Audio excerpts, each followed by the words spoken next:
Hello guys, तो आज हम अपनी कॉमिक स्टारी नाइट को एक्सप्लेन करेंगे। और जैसे कि हम 10 चैप्टर पहले ही अपलोड कर चुके हैं और बाकी के चैप्टर भी अब जल्दी जल्दी आएंगे। लास्ट चैप्टर में हमने देखा था किस तरह से बारिश हो रही होती है और लिंग ये चीजिंग को अपने कपड़े उतारने को कहता है और अचानक से ही वो उसकी गर्दन पर वाइट कर लेता है। तभी चीजिंग को महसूस होता है कि एक बास गिरने वाला है और अगर ऐसा हुआ तो लिंग ये को चोट लग जाएगी। वो सामने की ओर आ जाता है और चीजिंग को वास गिरने की वजह से चोट लग जाती है, मगर वो अपनी चोट पर ध्यान ना देते हुए लिंग ये को बोलने लगता है। चीजिंग फ्लैशबैक में जाता है और सोचने लगता है, मुझे प्रॉमिस करो तुम अपना ख्याल रखोगे। तभी लिंग ये बोलता है, आखिर में ये सब क्या है? उसे कुछ भी समझ नहीं आ रहा था। चीजिंग बोलता है, अगर तुम मर गए तो उन लोगों का क्या होगा जो तुम्हारे पीछे छूट गए हैं। Next chapter, chapter 11। तो चैप्टर के स्टार्टिंग में हमें दिखाया जाता है चीजिंग सीधा लिंग ये के घर से रात बिताने के बाद में रेस्टोरेंट आ जाता है और वो अपने कपड़े चेंज कर रहा होता है और साइड में टीवी की आवाज़ आ रही होती है जिसमें कि एंकर बोल रही होती है, आज हम एक स्टार से बात करेंगे। तभी चीजिंग अपने कपड़े उतार रहा होता है और वो खुद को शीशे में देखता है तो उसे वही सारे चोट के निशान दिखाई देते हैं और वो सोचने लगता है, ये इतने भी खास नहीं है, जल्दी ही ठीक हो जाएंगे, मुझे इन्हें ऐसे ही छोड़ देना चाहिए। मगर वो अपनी गर्दन पर हाथ लगाता है और बोलता है, लेकिन मुझे ये समझ नहीं आया उसने मुझे अचानक से काटा क्यों? क्या मैंने कुछ गलत किया था? और मुझे क्या फ़र्क पड़ता है वो मेरे बारे में क्या सोचता है? वैसे भी सब कुछ बहुत अलग है, मुझे उसके बारे में नहीं सोचना चाहिए। और वैसे भी हम दोनों अलग ही दुनिया से हैं, ये सिर्फ पैसे का गैप नहीं है बल्कि हम दोनों बिल्कुल अलग हैं। तभी वो थोड़ा सा दुखी होते हुए अपना सर पकड़ लेता है और सोचने लगता है, मुझे उसके बिजनेस में टांग नहीं अड़ानी चाहिए और मैंने उसको वो सब क्यों बोला।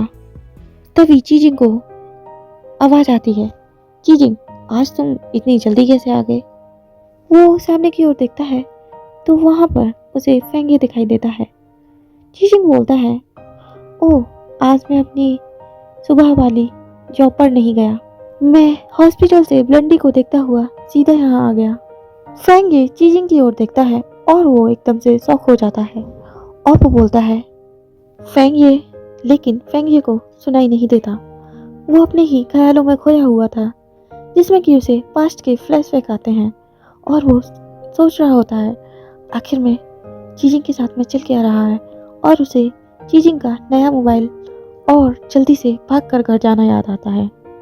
तभी फेंगे गुस्से से आगे की ओर बढ़ता है और चीजिंग को पकड़ते हुए बोलता है, आखिर में चल क्या रहा है? तुम्हें ये सब चोट कैसे लगी? चीजिंग कुछ बोलने ही वाला होता है उससे पहले पीछे से टीवी की आवाज़ आती है। तो हमारा अगला इंटरव्यू होगा अपकमिंग सिंगर और राइटर लियुआन का। एंकर बोलती है, तो लियुआन हमारे पास में आपके लिए कुछ क्वेश्चन है जो कि आपके फैंस के द्वारा पूछे गए हैं। आखिर में आपके नाम के पीछे की स्टोरी क्या है? ये सुनकर फेंग ये टीवी की ओर देखने लगता है और उसका पूरा कंसंट्रेशन उधर चला जाता है जिसमें कि लियुआन बोलता है, वैसे आपने वो गाना तो सुना ही होगा, फेयरवेल। और वो उस गाने की लाइनें गा रहा होता है। तभी फेंग ये को फ्लैशबैक आने लगते हैं। तो गाइस आप लोगों को समझ में तो आ ही गया होगा इन दोनों के बीच में थोड़ा कनेक्शन है।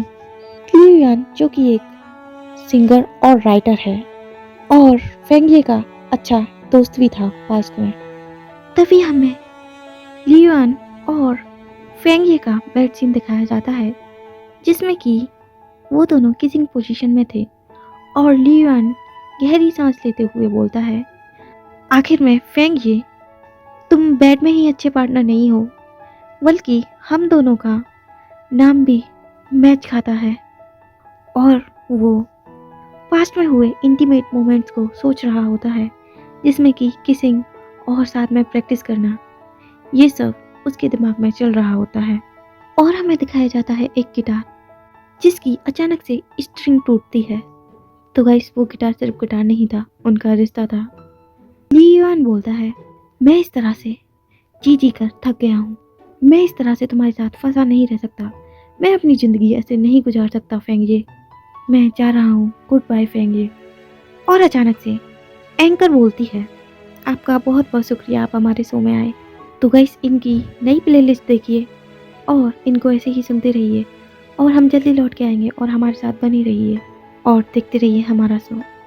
तभी चीजिंग बोलता है फेंगे, और फेंगे अपने होश में आता है और बोलता है, चीजिंग तो तुम ये सब पैसों के लिए कर रहे हो। चीजिंग फेंगे की ओर देखता है और सोच में पड़ जाता है। चीजिंग अपने घर लौट चुका होता है और वो ब्लेंडी के साथ में बैठा हुआ वही सब बातें सोच रहा होता है जो कि फेंगे और चीजिंग के बीच में हुई थी।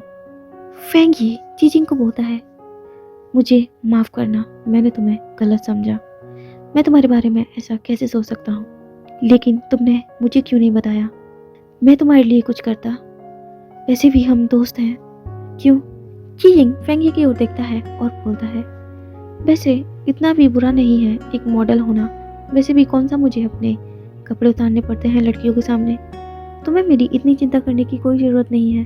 फेंगे चीजिंग के गर्दन के निशान को देखता है और उसको टच करते हुए बोलता है, लेकिन चीजिंग उससे पहले ही फेंगे का हाथ रोक लेता है और अपने हाथ से अपनी गर्दन को कवर कर लेता है और बोलता है, ये कुछ नहीं है, तुम्हें चिंता करने की ज़रूरत नहीं है। फेंगे चीजिंग के चिन पर हाथ लगाता है और उसको सहलाते हुए बोलता है, तुम्हें सब कुछ अकेले करना होता है, कभी कभी अच्छा होता है कि हमें दूसरों पर भी विश्वास करना चाहिए।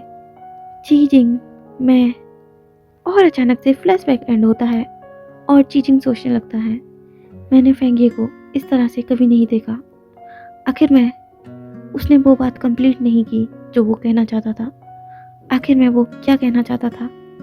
और इसी के साथ हमारा चैप्टर ख़त्म होता है। नेक्स्ट चैप्टर में हमें दिखाया जाता है, बहुत गहरी रात है और चारों तरफ रेगिस्तान है जिसमें कि हवाओं की आवाज़ आ रही है और चारों ओर हवाएं बह रही हैं। और लिंगे बोलता है, मैं थका हुआ हूँ, क्या मैं मरने वाला हूँ, वैसे भी ये अच्छा होगा अगर मैं मर जाऊँ, मुझे इस बॉडी से छुटकारा मिलेगा। तभी कोई शख्स आता है और उसका हाथ लिंगे के मुंह में पानी डालता है और वो हाथ पीछे की ओर जा ही रहा होता है, तब तक लिंगे उस हाथ को पकड़ लेता है और बोलता है, नहीं अभी नहीं, मुझे और चाहिए। और वो उस हाथ की उंगलियों को लिक करने लगता है और बोलने लगता है, ये सनशाइन की तरह टेस्ट कर रहे हैं, कितना गर्म है, कौन हो तुम। और वो उस शख्स को अपनी ओर खींचने लगता है और बोलता है, मेरे पास आओ, मुझसे दूर मत जाओ। और अचानक से उसकी आंख खुलती हैं तो लिंगे सपना देख रहा होता है और हमें जोंग की आवाज़ सुनाई देती है। वो बोलता है, मास्टर क्या आप उठ गए, क्या मैं आपकी कोई हेल्प करूं चेंज करने में। लिंगे बोलता है, नहीं मुझे कुछ समय चाहिए। और लिंगे सोचने लगता है, मैंने इस तरह का ड्रीम क्यों देखा, लेकिन मैंने उस इंसान का चेहरा नहीं देखा, लेकिन मैं उसे फील कर सकता हूँ, वो वही था। तभी अंकल जोंग बोलने लगते हैं, कितना अच्छा दिन है, क्यों ना हम बाहर चलें वॉक के लिए, वैसे भी बहुत टाइम हो गया है हम बाहर नहीं गए हैं। पता नहीं उस इंसान ने टिटनेस के इंजेक्शन लिए होंगे कि नहीं। लिंगे अचानक से सोच में पड़ जाता है और बोलता है, वो कहाँ रहता है। अंकल जोंग बोलते हैं, आप क्यों पूछ रहे हो। लिंगे बोलता है, तुमने ही तो कहा कि हमें वॉक पर जाना चाहिए, क्यों। अंकल जोंग ये सुनकर शॉक हो जाते हैं। इधर चीचिंग की हालत बिल्कुल भी ठीक नहीं थी, बहुत बुरी तरह से खांस रहा था और वो सोच रहा था, मुझे बहुत ही चक्कर आ रहे हैं, मुझे ऐसा लगता है मुझे कोल्ड हो गया है। वो रात को बारिश में खड़े रहने की वजह से, लेकिन मैं छुट्टी भी नहीं ले सकता, जितना जल्दी हो सके मुझे यहाँ से जाना होगा।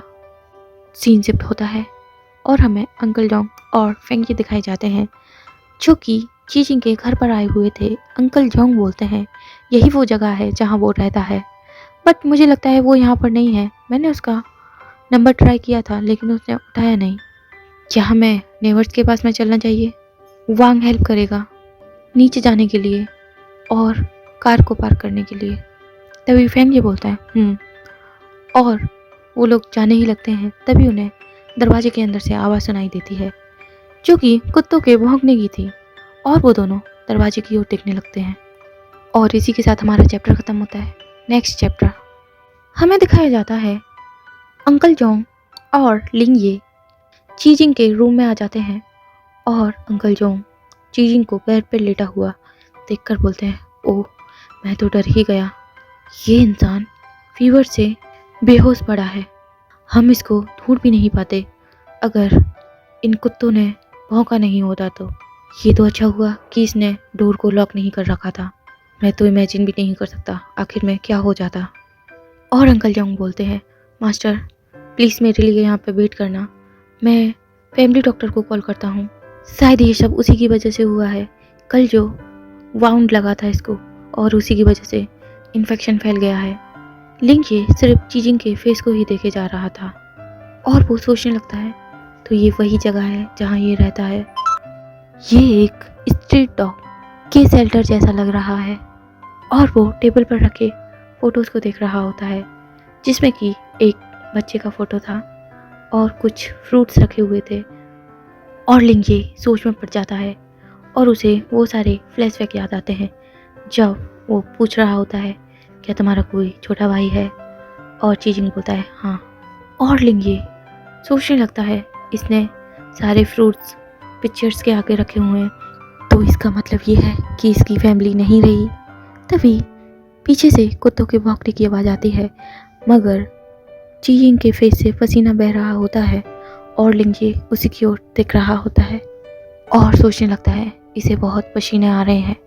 और वो आगे बढ़ता है और उसके फेस को हाथ लगाने लगता है और वो उसकी लिप्स की ओर देखता है तो वो बहुत ज़्यादा सूखे हुए और फटे हुए थे। तभी लिंग ये उसके लिप्स को अपने थंब से रब करता है और लिंग ये सोचता है कितने मुलायम हैं। हाँ सच में जो सपना मुझे सुबह आया था। ये सोचते हुए लिंग ये अपनी एक उंगली चीजिंग के मुंह में डालने की कोशिश करता है और उसकी ओर आगे बढ़ता है और बोलता है कितना गर्म और नर्म है ये फीलिंग ऐसी है। तभी अचानक से बेल बजने लगती है और लिंग ये अपनी उंगली बाहर निकाल लेता है और अपनी उंगली को देखते हुए बोलता है मैं एक बेहोश इंसान के साथ में क्या करने की कोशिश कर रहा था। और वो फ़ोन की ओर देखता है जिस पर कि कॉल था वो फ्रॉम वर्क, मगर चीजिंग तो सोया हुआ था, उसकी नींद डिस्टर्ब ना हो इसलिए लिंग ये उस कॉल को म्यूट पर कर देता है। और सीन शिफ्ट होता है, हमें दिखाया जाता है चेंस नूडल शॉप और लियुआन स्ट्रीट पे बैठे एक इंसान से पूछ रहा होता है कि आप मुझे बता सकते हैं कि वो बार अब कहाँ है जो यहाँ पर पहले हुआ करता था। वो इंसान बोलता है वो तो बहुत पहले ही बंद हो गया। लियुआन बोलता है तो क्या आप जानते हैं उस बार का ओनर अब कहाँ है? वो शख्स बोलता है मुझे कैसे पता होगा। लियुआन फिर से उस शॉप की ओर देखता है और सोच में पड़ जाता है। सीन शिफ्ट होता है और हमें दिखाया जाता है कि अंकल जोंग और डॉक्टर बात कर रहा होता है जिसमें कि डॉक्टर बोलता है इसका फीवर सर्दी के कारण हुआ है, मैंने फीवर के लिए इसे इंजेक्शन दे दिया है, ये जल्दी ही ठीक हो जाए। वैसे भी इन दिनों में कोल्ड होना इजी है, मौसम ही ऐसा है। लिंग ये सोचने लगता है सर्दी क्या ये सब, और वो अपनी पुरानी बातें सोचता है जिसमें कि उसने उसको कपड़े उतारने के लिए बोला था। डॉक्टर बोलता है मुझे नहीं पता ये बेहोश क्यों हो गया था, मुझे लगता है इसने कुछ ज़्यादा ही काम कर लिया, अच्छा रहेगा कि इसको हॉस्पिटल ले जाके इसके चेकअप कराए जाएं। तभी चीजिंग बोलता है कोई ज़रूरत नहीं है और उसे होश आ चुका था, वो अचानक से खांसने लगता है और चीजिंग बोलता है ये सिर्फ एक कोल्ड है, अब मुझे अच्छा लग रहा है और कोई बड़ी बात नहीं है, मुझे काम पर जाना होगा। तभी अंकल जोंग बोलते हैं, लेकिन तुम काम पे कैसे जा सकते हो जबकि तुम ठीक नहीं हो? डॉक्टर बोलता है, हाँ तुम्हें आराम करना चाहिए, बेशक तुम्हारा बुखार उतर गया है। चीजिंग अपना मोबाइल उठाकर देखता है तो उस पर 8 मिस कॉल थे और चीजिंग सोचता है, ओह मुझे उसको दोबारा से कॉल करना होगा, और वो कॉल मिलाता है। तभी कॉल से आवाज़ आती है, तुम कहाँ हो? आखिर मैंने कितनी बार कॉल किए हैं? चीजिंग ये सुनकर बोलता है, सॉरी मैंने तुम्हारे कॉल मिस कर दिए, मैं ठीक नहीं हूँ आज। सो तभी फ़ोन से आवाज़ आती है, तुम अपने काम से एब्सेंट हो। इवन अब मैं परेशान हो गया हूँ तुम्हारे रोज़ रोज़ के बहानों से, अब मुझे दोबारा कभी मत दिखना। और वो ये कहकर कॉल काट देता है। तभी चीजिंग अपने बेड से उठने की कोशिश करता है और अंकल जोंग की आवाज़ आती है, उठो मत, तुम लेट जाओ, तुम्हें रेस्ट की ज़रूरत है। और तभी की तभी वो बेहोश हो जाता है और वो बेहोश होते ही आगे की ओर गिर जाता है जहाँ की लिंगजे की चेयर थी और उसका सर लिंगजे के शोल्डर पर आ जाता है। लिंगजे बोलता है, हे तुम मत भूलो ये कि कॉन्ट्रैक्ट के अकॉर्डिंग तुम अब भी किसी और की प्रॉपर्टी हो। ये कॉन्ट्रैक्ट के साथ में छेड़छाड़ होगी अगर तुम्हारी बॉडी को कुछ भी हुआ। क्या तुम कंपनसेशन अफोर्ड कर सकते हो? क्या तुम भुगतान कर पाओगे? तभी चीइंग बोलता है, मुझे माफ़ कर दो, मुझे जाना होगा, ये जॉब मेरे लिए बहुत ज़्यादा इम्पोर्टेंट है। और वो उठने की कोशिश करता है। लिंगजे बोलता है, तुम कहाँ काम करते हो? मैं भी तुम्हारे साथ चलूँगा। और इसी के साथ चैप्टर ख़त्म होता है। Next chapter. चीइंग और लिंगजे दोनों ऑफिस पहुँचते हैं, मगर लिंगजे गाड़ी में बैठा होता है और चीइंग को बाहर से देख रहा होता है।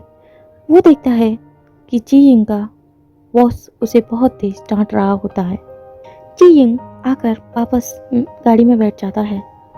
लिंगजे चीइंग की ओर देखता है और बोलता है, तुम्हें इस तरह से देखना बहुत ही मुश्किल था। तुम मुझसे इस तरह से भीख क्यों मांग रहे थे जबकि तुम्हारी तो कोई भी गलती नहीं थी, और तुम्हारे ये सब करने का क्या फ़ायदा हुआ? तभी जोंग बोलता है, मास्टर ये सिर्फ एक मैनुअल जॉब है, आप ऐसे भी कोई भी जॉब ढूंढ सकते हो थोड़े से ही टाइम में। चीइंग बोलता है, हाँ वैसे भी मुझे कोई भी जॉब चलेगी, वैसे भी ऐसी नौकरियों में इस तरह की गलतियों पर निकाल दिया जाता है। लिंगजे बोलता है, मैं तुम्हें कंफर्ट देने की कोशिश नहीं कर रहा हूँ। चीइंग अपनी गर्दन नीचे करता है और बोलता है, हाँ जानता हूँ, थैंक यू मुझे लिफ्ट देने के लिए और डॉक्टर को बुलाने के लिए। लिंगजे उसकी ओर देखता है और अपना फेस साइड में करते हुए बोलता है, वैसे भी तुम मेरे लिए इम्पोर्टेंट हो, प्रॉप हो स्केच बनाने के लिए। अगर तुम्हें कुछ भी हो गया तो मुझे तुम्हारा रिप्लेसमेंट ढूंढने में बहुत ज़्यादा मुश्किल होगी, बस इतनी सी बात है। चीजिंग बोलता है, लेकिन मैं फिर भी तुम्हें थैंक यू बोलना चाहता हूँ। मैं नहीं जानता मैं तुम्हें कैसे रीपे करूँगा, चाहो मैं तुम्हें एक ट्रीट दूँ अपनी तरफ से। लिंगजे बोलता है, मील? तो तुम खाना खिलाना चाहते हो? चीइंग बोलता है, हाँ मैं कुछ शॉपिंग करूँगा और घर पर खाना बनाऊँगा, लेकिन मेरा घर छोटा है, तो मैं अगर कोई प्रॉब्लम ना हो तो। लिंगजे बोलता है, कुछ भी, वैसे भी मैंने कुछ प्लान नहीं किया है, बट मैं सिर्फ फ्रेश फूड खाता हूँ और मैं स्पाइसी फूड भी नहीं खाता। चीइंग बोलता है, ओके। लिंगजे बोलता है, मैं सिर्फ ऑलिव ऑयल का ही खाता हूँ, तुम कोई ऐसे ही सैलेड ऑयल का यूज़ मत कर देना। चीजिंग बोलता है, ऑलिव ऑयल? अंकल जोंग बोलते हैं, वेल मास्टर मुझे भी शॉपिंग करनी चाहिए। और वो तीनों घर पहुंचते हैं। चीजिंग बोलता है, मुझे तुम्हारी हेल्प करने दो। अंकल जोंग बोलते हैं, नहीं तुम बीमार हो, वांग मेरी हेल्प कर देगा। ड्राइवर बोलता है, हाँ ठीक है ये मुझे दो। चीजिंग बोलता है, लेकिन आप लोग मेरे घर क्यों आए थे आज? मैं ये कब से पूछना चाह रहा हूँ। अंकल जोंग बोलते हैं, ये इसलिए क्योंकि उससे पहले। लिंगजे बोलता है, हम तो सिर्फ पड़ोसियों के यहाँ पर आए थे। उसको ऐसा बोलते हुए देख चीइंग उसकी ओर देखने लगता है। तभी किसी की आवाज़ आती है, चीइंग तुम आ गए। चीइंग ऊपर की ओर देखता है और बोलता है, लैंडलेडी। मकान मालकिन बोलती है, मैं तो सोच रही थी कि तुम्हारे लिए एक नोट छोड़ दूँ, मैं कल रात को भी आई थी लेकिन तुम घर नहीं थे। चीइंग बोलता है, क्या हुआ? मकान मालकिन बोलती है, पुरानी बिल्डिंग जल्दी ही गिरने वाली है, तुम्हें जल्दी से अपनी पैकिंग करनी होगी और नया प्लेस ढूंढना होगा। सीन शिफ्ट होता है यहाँ पर अंकल जोंग बोलते हैं, हमें जाना चाहिए और तुम्हें रेस्ट करना चाहिए। वैसे भी तुम बिजी रहोगे नई प्लेस की तलाश में। चीजिंग बोलता है, ये सब ठीक है लेकिन इतनी भी बड़ी बात नहीं है। शॉपिंग कर चुके हैं तो खाना बनाने में इतना समय नहीं लगेगा। वैसे भी मुझे इधर से उधर प्लेस चेंज करने की आदत है। अंकल जोंग बोलते हैं, क्या तुम्हें हेल्प की ज़रूरत है खाना बनाने में? चीजिंग बोलता है, नहीं, मैं हैंडल कर लूँगा। क्या आप मेरी मदद करोगे इवोनी को बाहर वॉक में ले जाने के लिए? वो कल रात से बाहर नहीं गया है, वो बाहर जाने के लिए मर रहा होगा। अंकल जोंग बोलते हैं, हाँ बिल्कुल। और ये सारी बातें लिंग ये सुन रहा होता है और इसी के साथ हमारा चैप्टर ख़त्म होता है। नेक्स्ट चैप्टर के लिए देखते रहिए स्टोरी बॉक्स।